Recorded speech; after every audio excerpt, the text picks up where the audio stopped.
त्याग दिया बाला साहेब ठाकरे का हर एक वो असूल जिसके लिए शिवसेना खड़ी हुई थी। हिंदुत्व को त्याग दिया उन्होंने। बाला साहेब ने जो बड़ा फेमस उनका वाक्य है कि मैं अपनी पार्टी बंद कर दूंगा लेकिन कांग्रेस से कभी गठबंधन नहीं करूंगा, उसको त्याग दिया। और तुष्टीकरण की राजनीति के साथ उद्धव ठाकरे जी जाके राहुल गांधी की गोद में बैठ गए। मैं समझता हूं कि शिवसेना के अंदरूनी इसका काफी गुस्सा था। एमपी एमएलए भी देख रहे थे कि उनका अगली बार कोई अस्तित्व नहीं रहेगा इस प्रकार से। और इस परिस्थिति में लगभग पूरी शिवसेना ने तय किया कि हमें नेता बदलना पड़ेगा। और जब नेता बदला, उन्होंने एकनाथ शिंदे जी को नेता बनाया, तो कुछ लोगों ने तय किया कि वो पार्टी के बाहर रहेंगे। उद्धव ठाकरे जी एक स्प्लिंटर ग्रुप बन के रह गए। कुछ 2-4 सीनियर लीडर्स ही हैं उनके पास, बाकी पूरे एमपीज एमएलएज अधिकांश तो ओरिजिनल शिवसेना के साथ ही। तो ये कोई स्प्लिट नहीं है, शिवसेना इज इंटैक्ट, छोटा स्प्लिंटर ग्रुप बाहर है। वैसे ही Rashtravadi Congress, Ajit Pawar is the natural leader. Sharad Pawar अपनी लड़की को बचाने के लिए उन्होंने अपनी पार्टी को त्याग दिया। नहीं तो 14 में भी बीजेपी के साथ गए, 17 में जाना चाह रहे थे, 19 में गए और फिर बैक ट्रैक किया।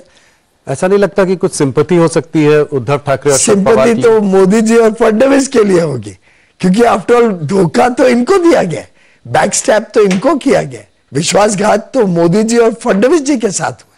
तो इफ एट ऑल सिंपैथी होगी तो अधिकांश लोगों में इनके लिए सिंपैथी होगी, कुछ मात्रा में अजीत पवार के लिए सिंपैथी होगी जिसको पॉन बनाया गया। अपोजिशन का कहना है कि आप लोग इतने कॉन्फिडेंट हैं महाराष्ट्र में एक तरफ, और दूसरी तरफ प्रधानमंत्री कह रहे हैं कि शरद पवार और उद्धव ठाकरे, शरद पवार जो है अजीत पवार को ज्वाइन कर सकते हैं। तो ये कोई मैसेजिंग है, इसको कैसे पढ़ा जाए, इसको कैसे देखा जाए? मुझे लगता है उन्होंने तो सिर्फ जब शरद पवार जी ने घुटने टेक दिए और उन्होंने बताया कि अब हमारी पार्टी या छोटी पार्टियां कांग्रेस में विलीन हो जाएंगी, तो ये स्पष्ट हो गया। ये बारामती के चुनाव के बाद का, तो ये तो स्पष्ट हो गया कि उनका अंदाजा आ गया है कि बारामती में सुनेत्रा पवार जी जीत रही है और सुप्रिया सुले जी हार रही है। और उनको ध्यान में है कि उनके पास तो एक ही लक्ष्य है कि कैसे सुप्रिया सुले जी को बचाना। तो अब तो ना उनके पास राज्यसभा रहेगी देने के लिए, लोकसभा हार जाएंगे, तो इससे शायद उन्होंने सोचा होगा कि मैं सुप्रिया सुले को कांग्रेस ज्वाइन करा दूंगा, पार्टी में और कुछ तो रखा ही नहीं है। तो सुप्रिया सुले जी कांग्रेस ज्वाइन कर देंगे तो वैसे ही उनका जो स्प्लिंटर ग्रुप है उसमें भी कुछ ज्यादा रहेगा नहीं। वैसे ही उद्धव ठाकरे जी तो कांग्रेस की बी टीम बन गए, उनके ही कहने पे, उनके ही सलाह मशूरे पे चल रहे हैं।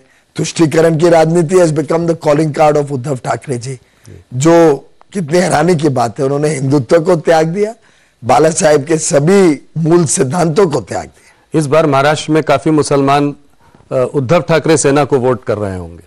हाँ, आजकल तो मुसलमान वोट्स की राजनीति के पीछे उद्धव ठाकरे जी दौड़ के जा रहे हैं। इसलिए मैंने कहा कि बाला साहेब को तो कितनी तकलीफ हो रही होगी आज के उनके लड़के के व्यवहार को देख के, पर उनको यह भी संतुष्टि होगी कि एकनाथ शिंदे जी ने उनके मूल सिद्धांतों को अभी भी संभाल के रखा है और शिवसेना उनकी इंटैक्ट है। दुर्भाग्य है कि खुद का लड़का ही वो सिद्धांतों को छोड़ गया। लेकिन मेरा मानना है कि जो हमारी नीति है, हमारे महायुति की नीति है, हम मुसलमानों को भी इनवाइट करते हैं। और मैं तो अपने क्षेत्र में देख रहा हूं भारी मात्रा में हमारे मुस्लिम भाई बहन हमारे को समर्थन दे रहे हैं, हमारे साथ हैं। कल भी पूरा एक बड़ा ग्रुप हॉकर्स का आया था मेरे कार्यालय में। उन्होंने सबने कहा मोदी जी ने हमारे ध्यान रखा है, हमें स्वनिधि योजना दी, हमें अलग अलग प्रकार की योजनाओं से लाभ मिला है, ट्रिपल तलाक के कानून से हमारे माता बहनों को सुरक्षा मिली है, हमारी बेटियों की हमें चिंता रहती थी, हमें मोदी जी ने उससे निजात दिलाई, बेटियों की चिंता से।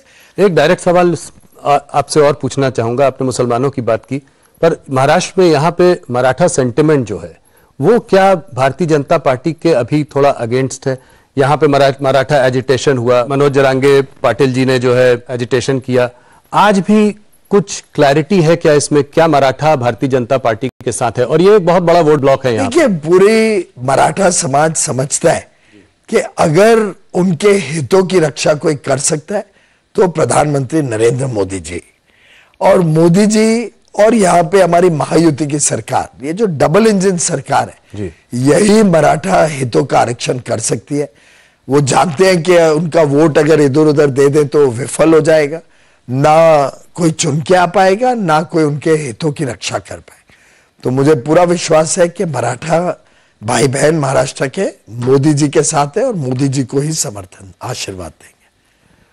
पीयूष जी, मुंबई नॉर्थ आपकी सीट, भारतीय जनता पार्टी का गढ़ रहा है, पिछली बार भी बहुत भारी जीत हुई थी। क्या पिछले बार के मार्जिन को बीट कर पाएंगे आप? ये तो जनता जनार्दन ही तय करती है क्या बीट कर पाएंगे क्या नहीं, पर अभी तक जो स्नेह, जो आशीर्वाद, जो समर्थन जमीन पे मुझे मिला है, जहां जहां मैं गया हूं मैंने देखा है, झुग्गी झोपड़ी हो, कोई समाज हो, कोई ऐसा व्यक्ति नहीं है, कोई ऐसा पूरे प्रदेश में, पूरे कॉन्स्टिट्यूएंसी में, क्षेत्र में मेरे को क्षेत्र नहीं दिखा, लोग नहीं मिले जिनका रत्ती भर भी मैंने नेगेटिविटी देखी हो जी। समाज का हर वर्ग आज मोदी जी के साथ जाना चाहता है। ये वोट तो मोदी जी के लिए आशीर्वाद के रूप में उत्तर मुंबई के लोग देंगे। मोदी जी की गारंटी और मेरा दृढ़ संकल्प कि मुझे मोदी जी की गारंटी उत्तर मुंबई के लोगों के जीवन तक पहुंचानी है और उत्तर मुंबई को उत्तम मुंबई बनाना है। ये मेरी निष्ठा, मुझे विश्वास है कि बहुत ही अच्छी तरीके से लोग उतरेंगे वोट डालने, पिछली बार से अधिक वोट डालेंगे और वो वोट मोदी जी के लिए डालेंगे। कांग्रेस के जो कैंडिडेट हैं भूषण पाटिल, वो कह रहे हैं कि आप आउटसाइडर हैं, थोड़ा मराठी वर्सेस गुजराती कलर भी देने की कोशिश जारी है, इन सब से कुछ फर्क पड़ेगा? ये आप पहली बार मुंबईकर होने के बाद आप अपने को कैसे देखते? ये जब कोई विषयहीन होता है, जिसके पास कोई विषय नहीं हो जी, कोई प्रिंसिपल पॉलिसी विजन नहीं हो जी, किसी के पास कोई फॉलोइंग नहीं हो और मुद्दा भी नहीं हो जी, तो वो इस प्रकार के मुद्दों पे उतर आते हैं। और मजेदार बात देखिए ना, हम सब मुंबई कर हैं, आप भी मुंबई कर हूं, मैं भी मुंबई कर। कभी अपने आपको दक्षिण मुंबई कर या उत्तर मुंबई कर बोला है क्या? आपके यहाँ इतने लोग हैं इस स्टूडियो में, मैं चाहूंगा आप सभी का एक पोल ले लीजिए। अगर एक भी व्यक्ति ऐसा बोले कि मैं मध्य उत्तर मुंबई कर हूं या मैं उत्तर पूर्व मुंबई कर हूं, हम सब मुंबई कर हैं, हमें शान है, हमें गर्व है हमारे मुंबई कर होने का।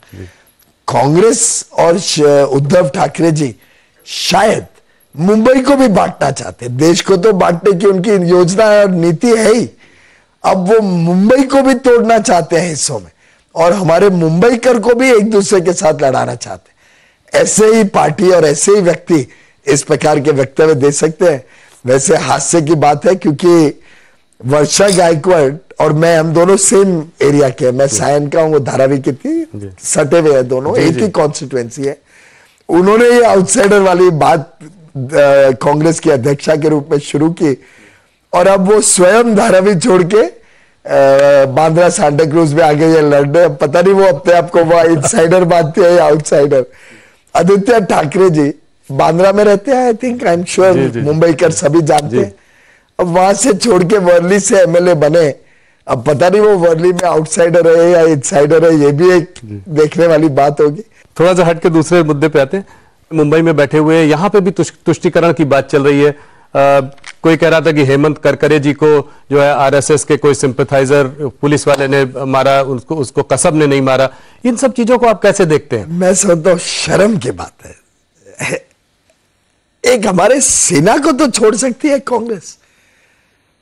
कांग्रेस, उद्धव ठाकरे जी, ये जो एमवीए सो कॉल महाविकास अघाड़ी है, इन सब ने कम से कम हमारे सेना बलों का तो मनोबल नहीं तोड़ना चाहिए, उनकी सैक्रिफाइस को तो नहीं बिलिटल करना चाहिए, ऊंचा बना देना चाहिए।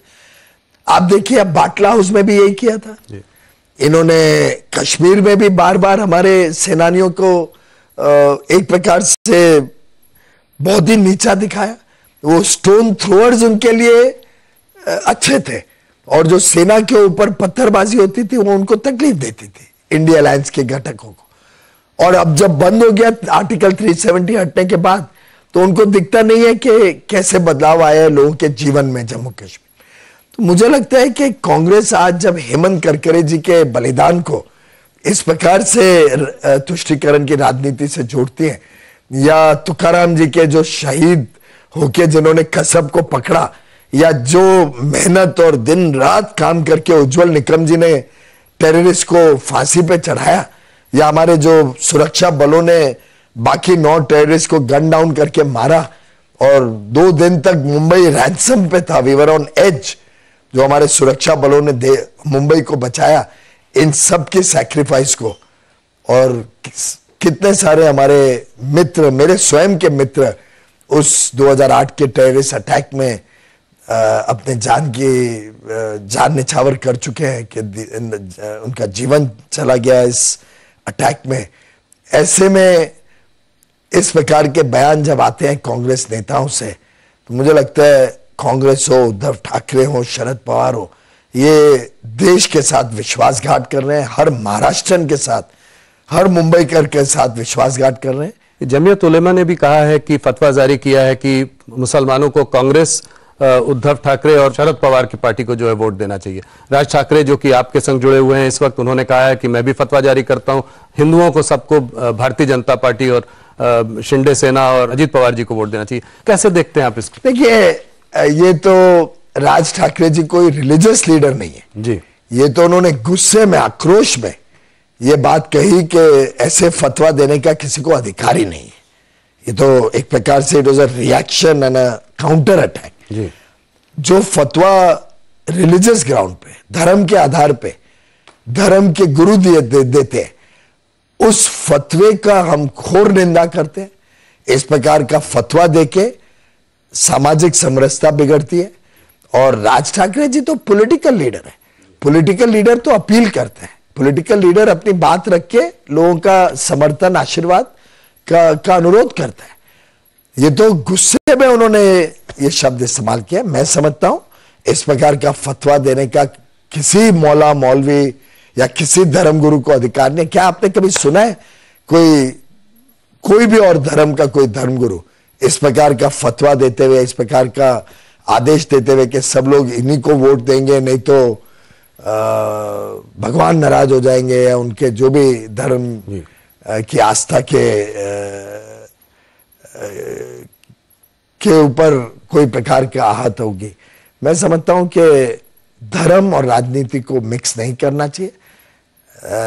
ये देश सेक्युलर है और सेक्युलर देश में धर्म की हम सबने अपने अपने धर्म की पालना करनी चाहिए। राजनीतिक मैदान पर हम सबने राजनीतिक और ठोस मुद्दों पर राजनीति और चुनाव लड़ने चाहिए। एक सवाल और, आप वाणिज्य मंत्री रहे हैं, रेल मंत्री रहे हैं, आपने रिफॉर्म्स में एक बहुत बड़ा योगदान और बहुत बड़ा पार्ट प्ले किया है। यहां का एक बड़ा मुद्दा है श्रम रिहैबिलिटेशन का मुद्दा। इसको आप एक सेंट्रल लीडर होने के नाते, एक जहां आपने इतने बड़े काम रिफॉर्म्स किए, इस मुद्दे को आप कैसे देखते हैं, कैसे इसको टैकल करेंगे, क्या सोल्यूशन है इसका? देखिए, मोदी की गारंटी आपने देखी होगी, हमारा संकल्प पत्र 2024 का, ये उसका एक छोटा सारांश है। इसमें पहला ही जो अध्याय है गरीब परिवारों की सेवा जी, उसी में माननीय प्रधानमंत्री जी ने जो गारंटी दी है उसमें स्पष्ट किया है कि स्लम भूमि पर स्लम पुनर्विकास के निर्माण को बढ़ाकर कम आय वाले परिवारों को उच्च गुणवत्ता वाले घरों में पुनर्वासित करेंगे। यानी जहां स्लम है उधर ही इन सीटू रिहैबिलिटेट करके जो हमारे लो इनकम परिवार हैं, कम आमदनी वाले परिवार हैं, उनको एक अच्छा घर मिले, उनके बच्चों की परवरिश अच्छी हो सके, ये हमारे गारंटी पत्र तक में हमने लिखी। तो मैं समझता हूं बड़ा स्पष्ट है कि हम तेज गति से देश भर में जितने स्लम्स हैं उनका पुनर्वास करना चाहते हैं। उनको उन्हीं की जगह पे जहां वो रहते हैं उसी जगह पर उनको पुनर्विकास करके नया घर, अच्छा घर मिले, ये हमारा संकल्प है। पीयूष जी, आप हमारे साथ जुड़े, आपने हमारे सारे सवालों का जवाब दिया, बहुत बहुत धन्यवाद। आपको हार्दिक शुभकामनाएं। आपको चुनाव के लिए 20 तारीख को मतदान है, उसके बाद वापस हम लोग मिलेंगे, आपसे फिर पूछेंगे जो आपने प्रेडिक्शन आज किए हैं सही हैं कि नहीं चुनाव में सरकार बनने के बाद। बहुत बहुत धन्यवाद। धन्यवाद राहुल जी, नमस्कार।